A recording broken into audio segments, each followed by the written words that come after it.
Donc, on va débuter ce matin par les livres disparus mentionnés dans la Bible. OK? On voit dans la première page là, que je vous ai donnée, la page 15, on lit, je vous ai mis les références à côté de chaque passage, sauf un dernier là, que je n'ai pas trouvé.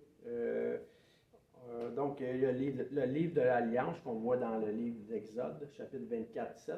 Je ne vais pas te donner toutes les références, là. Je vais juste, disons peut-être pour ceux qui écoutent aux vidéos, qui puissent aller regarder quelques passages là, que vous avez par écrit, mais qu'eux n'ont pas. Il y a les guerres de l'Éternel dans Nombre 21, 14, le livre du Juste dans Josué 10, 13 et 2 Samuel 1, 18. Je vais passer les références pour les prochains.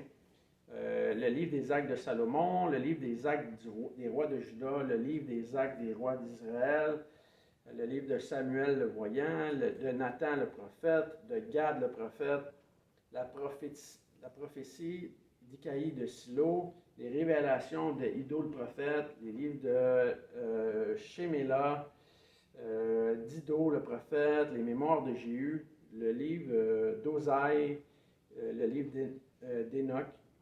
Dans le Nouveau Testament, on a aussi une autre épître aux Corinthiens, qui est mentionnée en 1 Corinthiens 5, 9, une épître aux Éphésiens, qui est la référence manquante là, que je n'ai pas trouvée, et une autre à l'Église des Laodicée. Donc, toutes ces références-là sont marquées dans la Bible, mais c'est des livres qu'on n'utilise pas comme étant des livres inspirés. Et pour pour la totalité de ces livres-là, c'est des livres qu'on ne possède pas. Dieu n'a pas jugé bon de les donner à l'Église, n'a pas jugé bon qu'ils se retrouvent dans le canon. Est-ce que ça voudrait dire qu'un jour, on ne retrouverait pas un de ces livres? Possible. Ça serait possible peut-être qu'on retrouve ces livres. Ou c'est possible aussi que peut-être certains de ces livres-là sont déjà incorporés dans la Bible. Donc, ça reste un mystère pour l'instant et ça ne changerait pas de toute façon la validité du canon. Okay? Quand on parle d'herméneutique, il faut se ramener au contexte. Ce qui est important, c'est tout ce qui pointe à Jésus-Christ, tout ce qui nous est rapporté comme étant l'Évangile. Okay? Donc, même si on trouvait un de ces livres-là, ça ne changerait pas quand même le fondement de ce que Jésus a annoncé, de faire des nations des disciples, les baptiser au nom du Père, du Fils, du Saint-Esprit, et de leur enseigner tout ce que Jésus nous a prescrit. Ça va? Donc, il ne faudrait pas être troublé trop par ces livres-là. Ça reste des mentions secondaires jusqu'ici. Et je pense que Dieu juge bon que ça demeure des points secondaires aussi jusqu'au retour de Jésus-Christ. OK? Donc, en sus de ces livres-là, au-delà de ces livres-là, il y a les livres apocryphes aussi là, qu'on peut lire, qu'on peut consulter. Ces livres-là aussi ne sont pas des livres inspirés. C'est des livres parfois qui sont historiques ou des livres qui ajoutent tout simplement de fausses doctrines à la Bible. D'accord? Donc, juste en tenir compte là, dans l'ensemble de vos lectures. Si jamais vous tombez sur ces livres-là, n'en soyez pas troublés, là, ça demeure secondaire. Okay? Important, mais secondaire. Donc, la Bible n'a pas été écrite, en fait, à nous, mais pour nous. Okay? Quand, disons, Ézéchiel parle au peuple d'Israël, c'est au peuple d'Israël qu'il parle, c'est pas à nous directement. Ça ne veut pas dire qu'on n'a pas un principe à tirer de ce que Ézéchiel enseigne. Au contraire, on a énormément à apprendre, mais ce n'est pas à nous qui parle précisément. Okay? Dieu ne nous fera pas traverser le désert. C'est pas parce qu'on lit dans Exode que le peuple est sorti que tourne en rond pendant 40 ans, que Dieu va nous faire tourner en rond pendant 40 ans. Le texte reste historique. Okay? Et dans le Nouveau Testament, c'est pas parce qu'on lit que Jésus dit aux disciples qu'ils auront le pouvoir de marcher sur les serpents que Jésus nous dit de marcher sur les serpents. Il ne nous dit pas de marcher sur les serpents. Okay? Toujours garder le passage dans son contexte. On dit qu'un texte sorti de son contexte devient un prétexte. Donc, ça devient, disons, la saveur du mois de certains faux prédicateurs qui servent de ça pour séduire ou qui servent de la manipulation de ces passages-là pour faire dire n'importe quoi. Vous avez probablement plein d'images qui vous viennent en tête là, de tout ce qu'on peut retrouver aujourd'hui dans la magie de YouTube. Des gens là, qui amènent à toutes sortes de dérèglements en conduite, en parole et en pensée. Okay? Donc, un texte sorti de son contexte devient souvent un prétexte. Un prétexte aux hérésies. Donc, Dieu dit simplement ce que le texte dit. Ni plus, ni moins. On n'a pas à ajouter, on n'a pas à retrancher.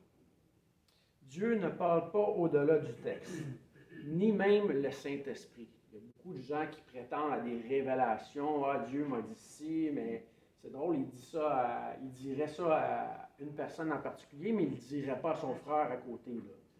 Son frère à côté, lui, il peut avoir une pensée différente. Donc, le Saint-Esprit rappelle les Écritures et nous ne devons jamais en déformer le sens réel. On dit que le Saint-Esprit est l'esprit des Écritures.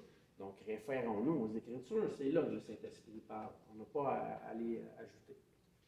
À la page 16, je vous ai mis un grand texte pour vous donner une idée précise du mot exégèse. On en a parlé rapidement lors du premier cours. Donc, l'exégèse, en fait, ça vient d'un mot grec là, qui veut simplement dire explication ou discerner le sens du texte. C'est un commentaire et une interprétation. Donc, une exégèse n'a pas comme but simplement de connaître une chose et de le garder pour soi, mais de pouvoir la transmettre. Un petit peu comme Salomon nous enseigne dans le Proverbe 1 là, avec son fils. Là, il dit « écoute » afin d'appliquer. Donc, c'est un petit peu le même principe. À la page 17, vous avez, donc exégèse, là, c'est un mot très important à retenir. Okay? Donc, on tire du texte la réelle pensée de l'auteur. À la page 17, vous avez un autre mot qui est en fait son contraire. C'est le mot eiségèse. Eiségèse, en fait, c'est un mot ou une action à ne pas faire. Okay? C'est d'injecter dans le texte notre propre pensée. Ça, c'est contraire absolument à l'herméneutique. Si on injecte dans le texte notre pensée, on n'est plus en train de faire parler Dieu, on est en train de manipuler Dieu. Okay? Donc, l'exégèse est toujours un mot grec qui veut simplement dire une suggestion, une démarche d'interprétation biaisée d'un texte, dans ce cas-ci, un texte sacré, dans le texte de la Bible. Ça va jusqu'ici? Bonjour. Donc, on passe à la page 18. Vous avez au haut de la page 4 types de styles d'écriture qui se complètent. Donc, en fait, on va juste revenir, la Bible est parole de Dieu uniquement dans son contexte. Hors de son contexte, ce n'est plus la parole de Dieu. Donc, 4 styles, disons, d'écriture, ou 4 styles littéraires composent la Bible. Il y a premièrement le style narratif, on va les voir tous en détail, le style poétique, le style prophétique, qui est en fait une très grande partie du texte biblique, et en fait, il y a l'enseignement, ce qui est pédagogique, didactique ou la doctrine en tant que telle. Donc, on va parler des deux premiers styles quand même rapidement parce que c'est les deux plus simples, et on va s'attarder aux deux derniers, là, le style prophétique et l'enseignement, qui sont vraiment quelque chose de majeur là, au sein de l'Église. Pas que les autres ne le sont pas, ils le sont aussi, mais disons, ils amènent à moins de dérives théologiques que les deux derniers. D'accord? Donc, le style narratif, en fait, c'est comme C'est en fait comme une description d'une histoire. C'est, disons, un récit qui a un début et une fin. C'est une histoire avec disons, je vous ai mentionné tantôt Proverbe 1 avec Salomon. Salomon utilise un style narratif au début du chapitre 1. Donc, il met en contexte son élève ou son fils, des directives qu'il veut lui adresser. Donc, ça, c'est pour le style narratif. On trouve ça dans plusieurs livres de la Bible. Ensuite, il y a le livre poétique. Les livres poétiques sont principalement les livres comme Job, les Proverbes, les Psaumes, Cantiques des Cantiques. Ce sont les 4 grands livres là, de poésie dans la Bible. Okay?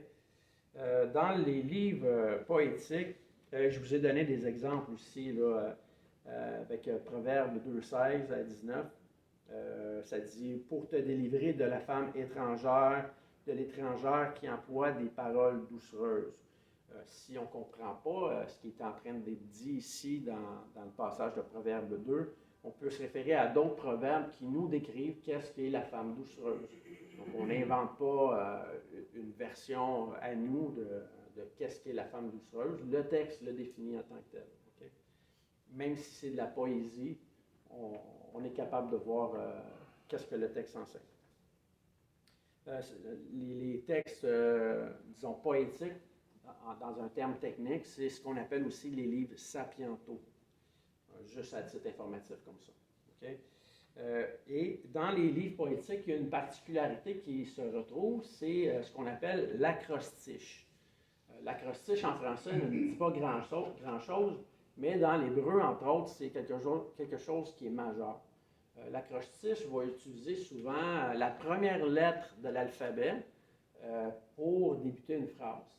Comme c'est toujours sur un style poétique. Je n'ai pas d'exemple en tête qui me viennent là, de ce qu'on pourrait tiens, je vais en inventer un. On va dire, mettons, au commencement, Dieu était. Donc, j'utilise la lettre A pour débuter ma phrase numéro 1. Dans ma phrase numéro 2, j'utiliserai le B. Okay? Je ne sais pas, moi, c'est ça, j'ai bon qui me vient en terre. Là. Bon est l'Éternel, grand est son nom. Okay? Et je continuerai comme ça avec la lettre C, la lettre D. Donc, dans l'hébreu, l'acrostiche a vraiment une grande importance. En français, c'est assez difficile d'utiliser la Bible, qui est une traduction pour nous en français, et d'être fidèle au sens du texte en utilisant encore l'acrostiche. C'est vraiment particulier à la langue. Okay? Donc ça, l'acrostiche, on trouve ça entre autres dans un proverbe qui parle de la femme vertueuse, le dernier proverbe, et dans plusieurs psaumes entre autres. Okay? Encore là, c'est juste des données techniques que je vous donne juste pour que vous puissiez comprendre, disons, cet aspect-là. Okay? On va aller à la page. Donc là, je viens tout simplement de vous résumer rapidement les 2 premiers styles. Okay? Donc, ça ne cause pas vraiment de problème. Narratif, donc une histoire ordonnée, et poétique, qui en fait qui vise à décrire des faits, mais sous un aspect, disons, plus, on va dire, romancé. OK? Bon, on va garder ce terme-là. Donc, la prophétie. La prophétie. Quelque chose de tellement difficile aujourd'hui dans beaucoup d'églises. La prophétie, en fait, c'est pas compliqué. Là. Elle est ici. C'est la Bible. On peut dire que la Bible est l'ensemble de la prophétie. Donc, on va lire un petit peu le texte, puis par la suite, je vais vous poser quelques questions par rapport à ça. Je ne veux pas entrer trop dans les détails sur la prophétie, parce qu'on pourrait en parler pendant 10 semaines, si on voulait. Si on donnait la chance à tout le monde de s'exprimer, on pourrait aller ressortir beaucoup d'aspects. Okay? Donc, je veux juste dresser un portrait général. La prophétie est l'ensemble de tout ce qui est écrit dans la Bible. la prophétie est parfois synonyme de prédiction, mais ce n'est pas la raison première du mot. Donc, une prophétie, ça pourrait être de prédire un événement à venir, mais ça ne veut pas dire que si je disais que, mettons, demain, il va faire beau, que je suis en train d'émettre une prophétie au sens biblique. Je suis juste en train de dire ou de faire une présomption qui peut être vraie ou qui pourrait être fausse, mais le but n'est pas, disons, de dire que ma prophétie serait biblique. Okay? Donc, on s'en tient là, à la prophétie biblique pour l'instant.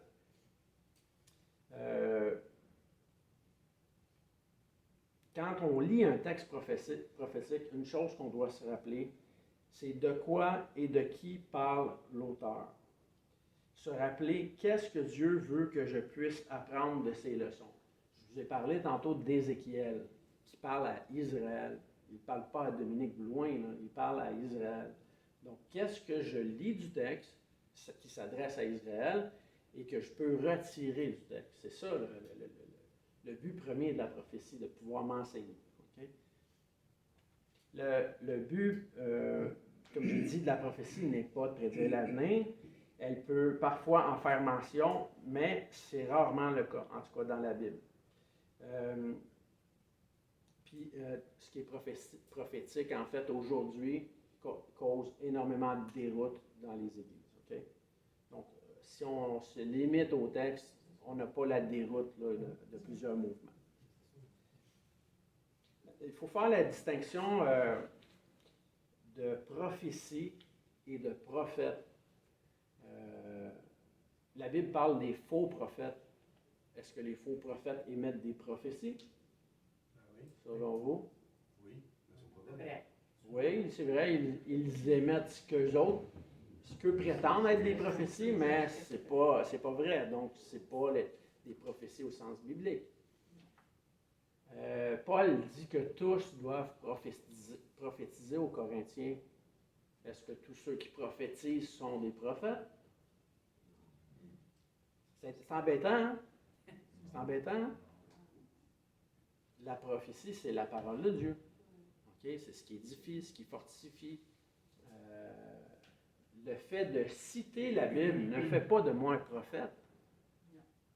Ça fait juste mentionner que je prophétise, je déclare le texte. Un orateur. Un orateur. Okay? Un narrateur, oui, c'est ça que tu as dit, hein? Un narrateur. Donc, un narrateur. Je fais juste reciter ce que Dieu a mentionné. Si je vous dis que je suis un prophète, qu'est-ce que je suis en train de dire là? Est-ce que je me limite à la Bible si je vous dis que je suis un prophète? Ou je veux essayer de manipuler puis d'apporter un point extra-biblique? Vous comprenez un petit peu la divergence là?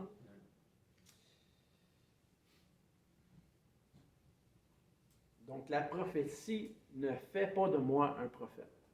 Citer les Écritures ne fait pas de moi un prophète.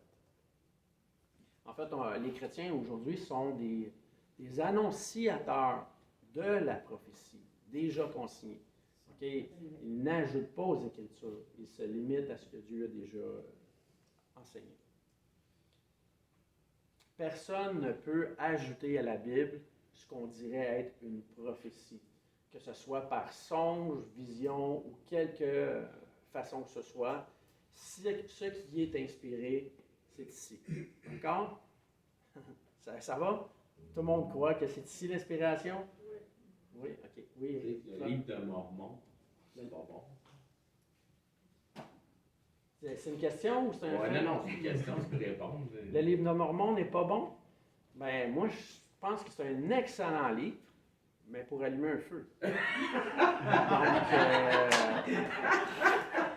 Donc, je ne vois pas dans le livre de Mormon un livre inspiré. Je vois au contraire un livre qui vient contredire la prophétie dans beaucoup de points et qui vient ajouter. Jésus dans Matthieu, j'avais justement ce matin une discussion au travers Facebook avec un Mormon qui me disait que le livre de Maroni était un livre inspiré. Moi, je lui mentionnais que non. Jésus nous dit, allez, faites des nations des disciples, enseignez-leur à garder, baptisez-les au nom du Père, du Fils, du Saint-Esprit, enseignez à garder tout ce que je vous ai prescrit.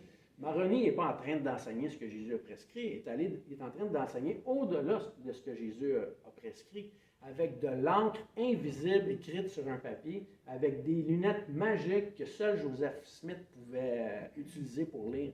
Écoutez, ça devient des récits fabuleux, là, fantastiques. Il faudrait faire un film, c'est tellement, ça serait populaire, ça fonctionnerait merveilleusement sur Netflix. En tout cas, je suis ironique là en ce moment, là. Non plus sarcastique, parce qu'on va voir l'ironie plus tard dans les figures de style. Mais écoutez, c'est la démesure, là, ça n'a pas de sens. OK? Donc, il faut se limiter aux Écritures. C'est les Écritures qui nous donnent le fondement de notre foi. Si on veut aller au-delà des Écritures, on peut y aller, mais on ne peut plus prétendre que c'est biblique et que c'est la parole inspirée de Dieu. D'accord? Un des dangers avec la prophétie, c'est que la prophétie devrait nous garder humbles. On doit analyser ce que dit le texte. On ne doit pas aller au-delà de ce qui est écrit. Okay? L'Apocalypse nous le mentionne, entre autres, de ne rien retrancher ni d'ajouter à la parole de ce livre. Donc, dans ce cas-ci précis, le livre de l'Apocalypse. Mais c'est valable pour l'ensemble des livres.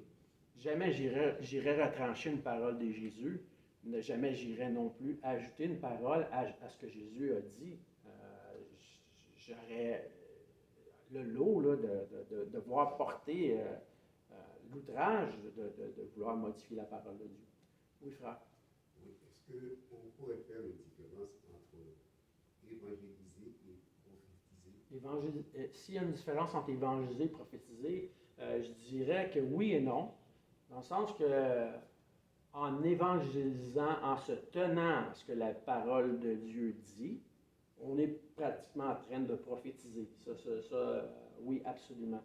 Si je dis par exemple que Jésus est Seigneur, en citant les Écritures, je suis en train de prophétiser. Je suis en train de relater ce que la Bible me dit. Je ne suis pas un prophète pour ça, mais je relate les Écritures. Par contre, dans la question d'évangéliser, je pourrais utiliser beaucoup d'autres arguments qui ne sont pas ceux de la Bible. Par exemple, je pourrais parler des lois physiques, de la gravité, pour arriver à démontrer des faits qui sont constatés, qui sont visibles, mais qui ne sont pas nécessairement énoncés dans la Bible, pour justement prouver que Dieu existe, ou que Dieu est le Créateur. Donc, il y a une distinction entre prophétiser, simplement évangéliser. Mais il y a une portion, oui, qui est liée là, au fait d'évangéliser et de prophétiser. Est-ce que ça répond à ta question? Il y avait un autre aspect que tu voulais soulever? Ou... Non, ça va. Ça va? OK. D'accord. Est-ce qu'il y a des questions jusqu'à présent avant qu'on continue? Oui. Le titre, là, c'est quand on dit un prophète, lorsqu'il prophétise par rapport à la Bible. Oui.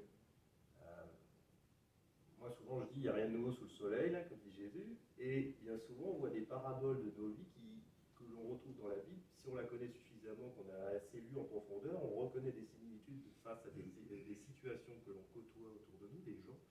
Et puis parfois, on pourrait dire prophétiser sur ce qui va leur arriver parce qu'on part du principe que si ce qu'il fait est biblique, il pourrait potentiellement lui arriver le même chemin de vie, ou alors il pourrait aller complètement dans le mur parce que justement on sait que des expériences similaires sont arrivées. Donc, parfois on voit des exemples dans nos vies, puis on se dit, bah, lui s'il continue sur ce chemin-là, il va aller dans le mur. Ouais. Parce qu'on sait que c'est pas biblique. J'ai compris ton point. Ouais. Je vais couper court là, juste pour la notion du temps, mais je vais soulever les paroles que tu as mentionnées. Mettons, on regarde une parabole, parce que c'est un des mots que tu as utilisé. La parabole, ce n'est pas une histoire littérale qui est arrivée. C'est un récit que Jésus utilise qui pointe à un enseignement précis. Okay? Par exemple, le fils prodigue dans la Bible. La Bible ne nous dit pas qu'il y a réellement eu un fils prodigue qui est parti de la maison, puis que le père il a fait une fête. Non, le but de la parabole, c'était de pointer que Dieu est bon et que Dieu veut pardonner. C'était ça. C'était pas de mettre en évidence un homme qui était un père extraordinaire, qui était compatissant. Non. Le but de la parabole, c'était de pointer au fait que Dieu est bon et que Dieu veut pardonner. Le réel titre de la parabole ne devrait même pas être le fils prodigue. Ça devrait être le Dieu bon. Ça devrait être ça, le titre qu'on aurait donné à cette parabole-là. Par contre, comme tu dis, souvent on regarde des gens qui empruntent un chemin qui n'est pas nécessairement le bon, et on sait qu'ils vont se cogner le mur au bout de ligne. Là, ça peut être dans différentes situations de la vie, le travail, la famille ou autre. Oui, c'est ça, on peut prophétiser en disant, écoute, ça n'a pas de sens. S'il continue comme ça, c'est certain qu'il arrive à un impasse. Mais il y a toujours le si. On ne peut pas être certain à moins que le fait soit arrivé. Donc, il faut faire attention avec la question de prophétie qu'on entend aujourd'hui. Oui. Oui, mais on avait déjà eu cette discussion. Ça me rappelle une discussion qu'on avait eue, moi et Michael, puis dans le fond, Michael m'a fait penser, c'est par le discernement biblique, tu vas pouvoir dire telle affaire va t'arriver. Exemple, quand le Seigneur nous dit l'orgueil précède la chute. Exact. Si quelqu'un s'élève dans son cœur, il est très très orgueilleux, tu dis attends, mais que tu pognes ta débarque, ça va faire mal. Dans ce sens-là, par discernement, quand ça y arrive, je l'avais dit. Pourquoi? Parce que Dieu dit.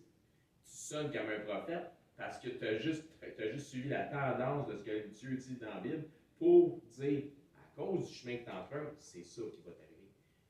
Mais c'est vraiment quelque chose comme ça, je pense qu'elle faisait référence parce que j'en ai déjà eu ce genre de discussion-là. C'est ça, on arrive souvent à discerner des événements qui vont venir par une suite logique de choses qu'on constate déjà.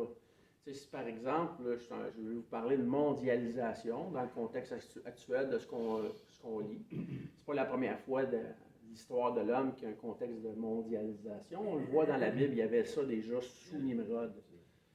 Donc, Nimrod voulait rassembler les peuples, en fait, là, pour se faire un nom. Là. Dieu a divisé les langues à ce moment-là. Donc, le contexte de mondialisation n'est pas nouveau. Mais dans le contexte actuel, si je vous parlais de mondialisation, puis je voudrais prédire des événements dans 2 ans ou dans 5 ans, je pourrais parler d'alliances entre pays, je pourrais parler de situation économique. Ça se peut que je sois absolument, comme on dit en anglais, right on spot, vraiment dans le fait même, là, dans des déclarations qui se trouveraient vraies. Mais ça ne fait pas en sorte que je suis en train de prophétiser au sens biblique. Je suis en train d'émettre des spéculations sur des faits à venir, selon des choses que je constate déjà, mais ça ne fait pas de moi un prophète à ce niveau-là. Okay? Je vais vous donner un exemple précis là, pour revenir à ce qu'on voit de la Bible. Dans certaines églises, là, il y a des gens qui vont se mettre à, comme on dit, prophétiser, okay? Hors des Écritures. Oh, ma sœur, je t'ai vu, Dieu va avoir un grand mystère, Dieu connaît ton cœur, je pourrais continuer dans ce style-là. Tout ce que ça fait, c'est créer un sentiment de, disons, je vais dire, d'importance. C'est un peu un type de manipulation ou un assentiment, je vous dirais, peut-être plus un assentiment. Donc la personne va peut-être penser développer un lien, une intimité, une fidélité à l'Église, mais en fait, je ne suis pas du tout en train de prophétiser. Au contraire, je suis en train d'informer ce que Dieu veut réellement peut-être susciter dans la vie de cette personne-là par les Écritures. Je pourrais dire quelque chose à quelqu'un qui serait absolument faux, alors que Dieu veut que cette personne-là soit fidèle dans sa famille, qu'elle prenne soin de ses enfants, de son mari. Donc, il faut faire attention à toutes ces questions-là de prophétique. Okay? Dans la Bible, quand on parle d'une prophétie, Dieu utilise un homme pour parler au peuple. Dieu ne s'adresse pas au peuple directement, mais utilise un homme qui l'agrée et qui l'identifie. On va parler, entre autres, peut-être de Jonas. Tiens, Jonas, on sait que c'est un prophète. Il n'avait pas l'attitude, par contre, au début, pour aller prophétiser. Hein. Il était raciste, il ne voulait pas aller voir Ninive, il ne voulait pas que Ninive se convertisse. Il était prêt à désobéir à Dieu, mais Dieu l'a choisi, l'a identifié pour que Jonas puisse annoncer, disons, une repentance à Ninive. Et éventuellement, Ninive a encore suivi ses propres voies et a été détruite une génération plus tard. Donc, Jonas était un réel prophète que Dieu a choisi, que Dieu a identifié et que Dieu a utilisé pour pouvoir parler. D'accord? Oui, ça, allez-y. C'est de quelle façon est-ce que Jonas a reçu la parole de Dieu pour prophétiser? En tant que prophète, est-ce que c'est pas l'Esprit Saint qui lui a dévoilé le message? Bien, quand on lit le livre, on voit déjà la méthode que Dieu a utilisée pour parler à Jonas, pour lui dire va à Ninive.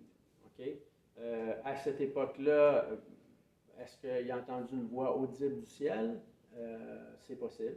Vous vous souvenez, la semaine passée, je vous ai parlé, je vous ai mentionné qu'est-ce que j'ai en tête quand je dis le mot enseignant. Est-ce que je parle de quelqu'un qui est manchot? Est-ce que je parle de quelqu'un qui enseigne aux enfants à l'école du dimanche? Est-ce que je parle d'un ancien? Il pourrait y avoir plusieurs définitions. Hein. Donc ici, Jonas, comment Dieu lui a parlé, je ne sais pas précisément.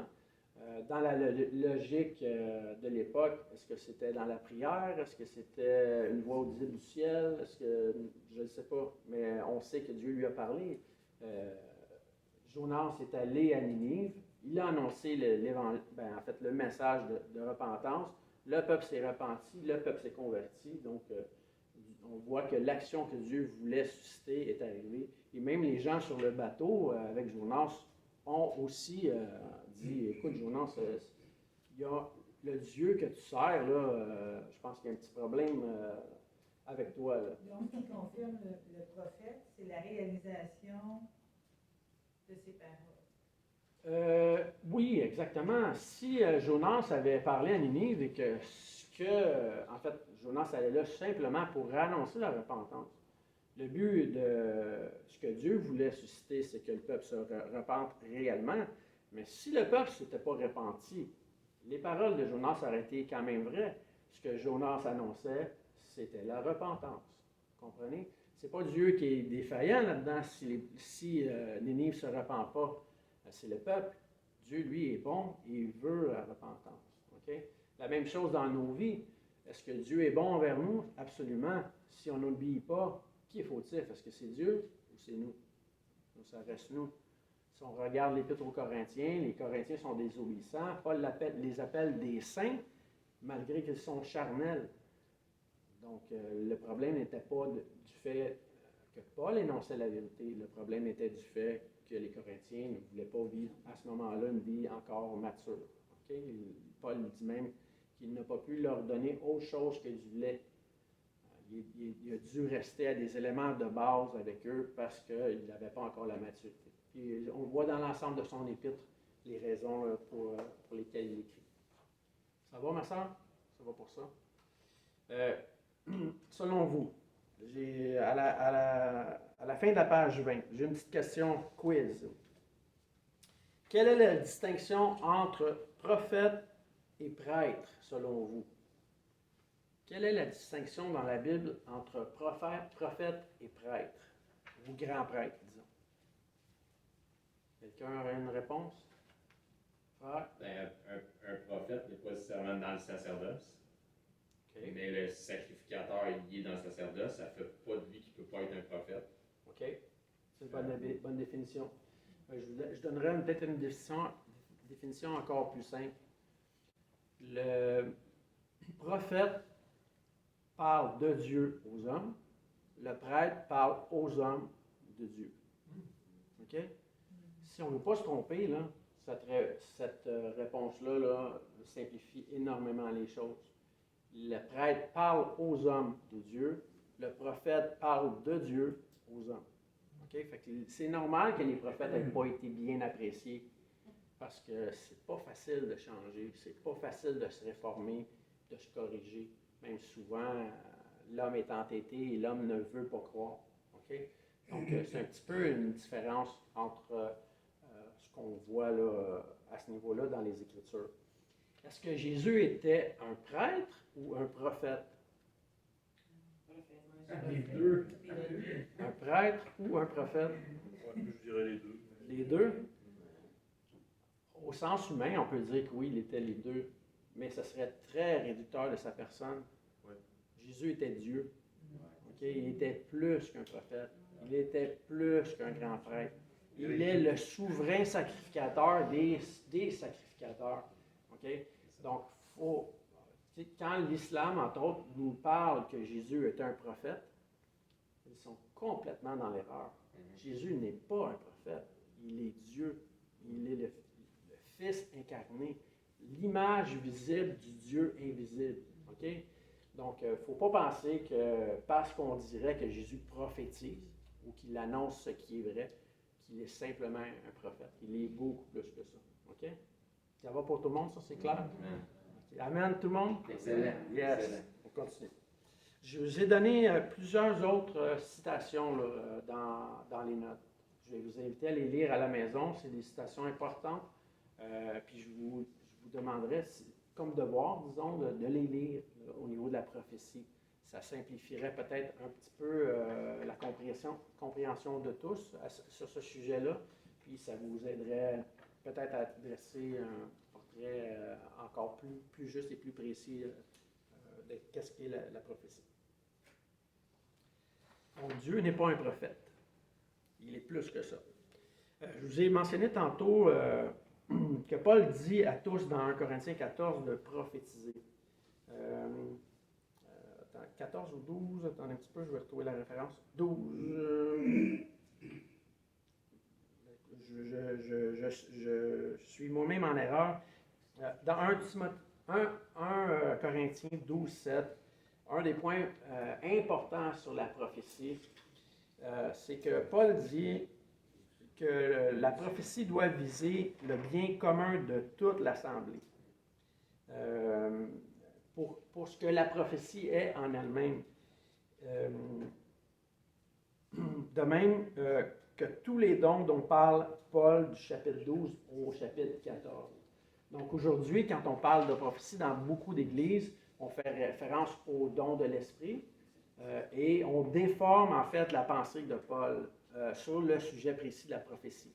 Paul dit que la prophétie doit édifier le corps de Christ dans son ensemble. Ce n'est pas une prophétie pour moi-même. OK? La prophétie, elle est ici. C'est elle qui enseigne et qui forme le corps de Christ. Ce n'est pas ce qu'on pourrait ajouter ou ce que les hommes pourraient ajouter. Pourquoi je vous dis ça? Paul insiste sur la question du bien commun pour l'Assemblée. C'est que même des gens dans certaines assemblées qui disent que celui qui parle en langue s'édifie lui-même. Paul n'est pas en train de dire que celui qui parlait en langue à l'époque s'édifiait lui-même. Il est en train de mentionner au chapitre 12, verset 7, que la prophétie, ou le fait de parler en langue, devait édifier l'ensemble du corps de Christ.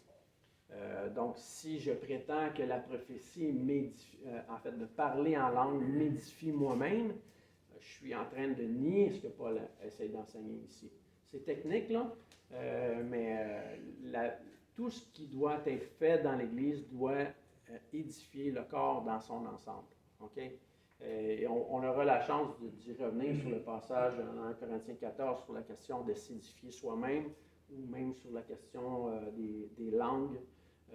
Paul n'est pas en train de dire qu'il y a une langue des anges ici dans le contexte. Il fait juste valoir qu'il y a, dans le passage, si vous le lisez, il met en relief plusieurs impossibilités pour démontrer que même s'il était possible de faire tout ça, le point supérieur est l'amour dans l'Église pour les frères. OK? Donc, je vais passer pour le sujet ici.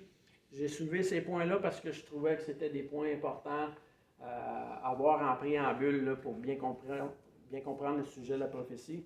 Mais si vous avez des questions, sentez-vous bien à l'aise, là, on pourrait y revenir. Donc, on arrête à 10h15, hein, c'est ça? OK. Donc, ce qui va nous rester, on va le garder pour la semaine prochaine, c'est le point numéro 4, l'enseignement, ou tout ce qui est pédagogique ou didactique. Okay? Je vais prendre quelques questions, s'il y a des gens qui en ont, puis on va arrêter par la suite sur ce point-là. Est-ce que quelqu'un aurait des questions? Oui. Est-ce qu'il y a encore des prophètes aujourd'hui? Au sens précis, non. Mais comme notre frère a dit, quand on cite les Écritures, on pourrait dire qu'on est prophète là, indirectement, parce qu'on relate la prophétie. Mais on n'est pas en train d'ajouter ou de retirer. C'est juste qu'on... Des prophètes comme dans... Des prophètes comme qu'on voit dans l'Ancien Testament, absolument pas, Donc, aucun. on devrait se méfier. Ça, Le ça. pasteur qui dit en avant d'une église, J'aimerais beaucoup que tu lises le micro, oui. Oui, on devrait se méfier de tous les pasteurs. Pasteurs, hein? C'est bien comme ça que j'ai dit. Pasteurs qui ajoutent aux Écritures ou qui font dire... prophétiser pour un événement de leur église l'année Exactement. prochaine. Exactement. Se méfier des gens qui vont prophétiser des choses à venir ou même des fausses doctrines, mal enseigner les Écritures. La chose qu'on veut en premier d'un ancien, c'est qu'il enseigne fidèlement les Écritures, qu'il soit fondé dans la doctrine, qu'il soit capable d'enseigner les Écritures et reprendre les fausses doctrines. C'est la première chose qu'on... Ben, c'est pas la première chose. La première chose, ce qu'on veut d'un ancien, c'est qu'il vive l'Évangile, qu'il soit un disciple, qu'il soit humble, qu'il soit soumis aux frères, qu'il soit enseignable. On veut qu'il soit un modèle aussi. On veut qu'il prenne soin de sa famille. On veut que ce soit un homme modéré, que ce soit un homme désintéressé, qu'il ne soit pas à l'appât du gain, qu'il soit juste un serviteur. Donc, malheureusement, juste le portrait que je viens de vous dresser là, c'est pas le portrait général qu'on voit aujourd'hui de ce qu'on appelle pasteur. On voit des gens, là, comme j'ai mentionné souvent, qui sont très charismatiques dans leur personne, qui sont capables de bien parler, de beaucoup parler, de convaincre des foules, qui sont exubérants, mais ce n'est pas le caractère premier d'un ancien. D'accord? Donc, non, il n'y a plus de prophète, c'est terminé. La prophétie, elle est ici. Elle est consignée, c'est là que le Saint-Esprit parle. Ça va? D'autres questions? Gênez-vous pas, hein? Peut-être que je me trompe, mais il n'est pas mentionné dans l'Apocalypse qu'il y aura à la fin des temps des... Le faux prophète. Il dit des faux prophètes ou des prophètes? Matthieu 7, Jésus en parle. Ouais. Il met en garde. Il dit, je vous l'ai dit. Donc, oui, se méfier des faux prophètes. Plusieurs vont dire même, Seigneur, Seigneur, n'avons-nous pas prophétisé en ton nom? N'avons-nous pas chassé des démons? Fait des miracles? Jésus leur dit, Moi, je vous reconnais. je vous ai jamais, jamais, jamais connu. Donc, veillons et sondons les Écritures. C'est normal que l'Écriture nous achale, dans le sens que des fois c'est dur à avaler. Hein? Mais éventuellement, quand on dit oui, Seigneur, tu avais raison, la parole devient douce dans notre bouche, dans notre cœur. On l'apprécie, puis on dit Seigneur, gloire à ton nom. D'accord? Donc, le petit livre là, qui nous est parlé dans l'Apocalypse, là, vous regarderez, qui est devenu doux, là, l'Évangile, ça change nos vies. Okay? Donc, il faut s'en tenir aux Écritures. Ce qui est écrit dans l'Ancien Testament pointe à Jésus-Christ au Nouveau Testament. Donc, on lit l'Ancien Testament selon, disons, je n'ai pas les mots exacts, là, j'avais une belle phrase toute faite, mais on lit l'Ancien Testament vraiment selon ce qu'on connaît aujourd'hui du Nouveau Testament. C'est ça, on lit l'Ancien Testament selon ce qu'on connaît du Nouveau Testament, on ne fait pas l'inverse. On ne lira pas le Nouveau Testament selon ce qu'on connaît de l'Ancien Testament. L'Ancien Testament fait juste révéler ce que le Nouveau Testament confirme. On ne va pas aller dans des doctrines judaïsantes, par exemple, en disant « Ah, voici la loi disait ci, disait ça ». Non, non, Jésus nous la donne, la réelle explication. Vous avez dit, mais moi je vous dis.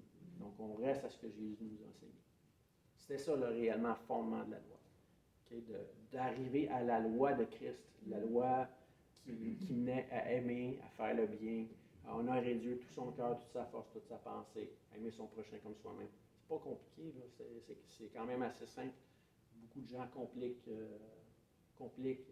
la parole, la prophétie, sur des éléments qui sont juste logiques, en fait. Logique et simple. Oui? En fait, quand Jésus il dit d'aimer son prochain comme soi-même, il va une coche plus haut, notre demandé est encore pire, plus difficile. Comme je vous ai aimé. Il est mort la paix à la croix. Ouais. C'est au-delà de comme soi-même. Ouais. Jésus, en fait, Jésus il dit d'aimer, même Ouais, il dit d'aimer son prochain comme soi-même, comme lui-même a aimé l'Église. L'Église, hein? C'est fort. En fait, d'aimer l'Église, c'est d'aimer son prochain comme soi-même. C'est ça qui était déjà consigné. C'est ça le réel sens là, du fait d'aimer. Quelqu'un qui, je l'ai déjà mentionné dans plusieurs enseignements, quelqu'un qui dirait « J'aime Jésus et je n'aime pas l'Église ». Tu n'aimes pas Jésus, mon ami. Tu n'aimes pas Jésus. Si tu aimais Jésus, tu aimerais l'Église. Tu mettrais ton cœur, ton effort à aimer, à pardonner, à être pardonné aussi, à demander pardon. Oui, Ça frère. vient même à une personne qui ne s'aime pas soi-même, parce qu'on est une église à nous-mêmes, non? Ben, ça, c'est une autre pensée. S'aimer soi-même avant d'aimer son prochain. C'est toute une conception, ça. C'est quoi dans ce cas-là, aimer son prochain, si c'est juste de s'aimer soi-même? C'est ça, c'est de l'orgueil. Ah ouais. Donc, mais dire quand il y a des gens qui veulent se blesser eux-mêmes ou mettre fin à leur jour. Oui.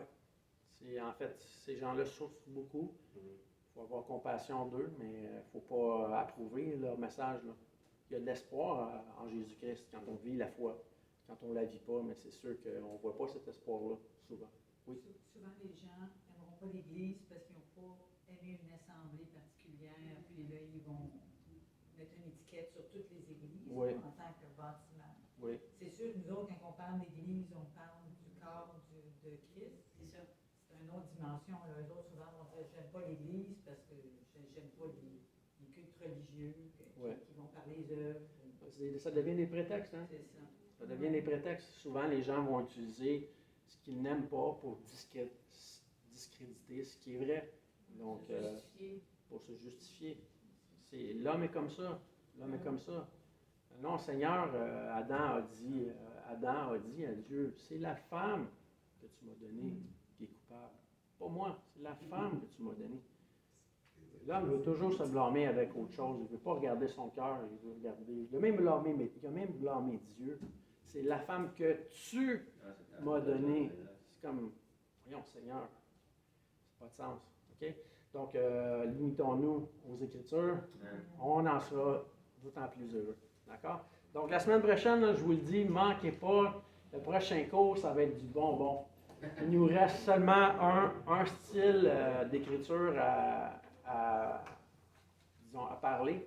Et après ça, on va tomber sur environ 15 questions pratiques de textes qui sont déformés dans la Bible. Puis on va aller faire un préambule, disons, pour une saine analyse.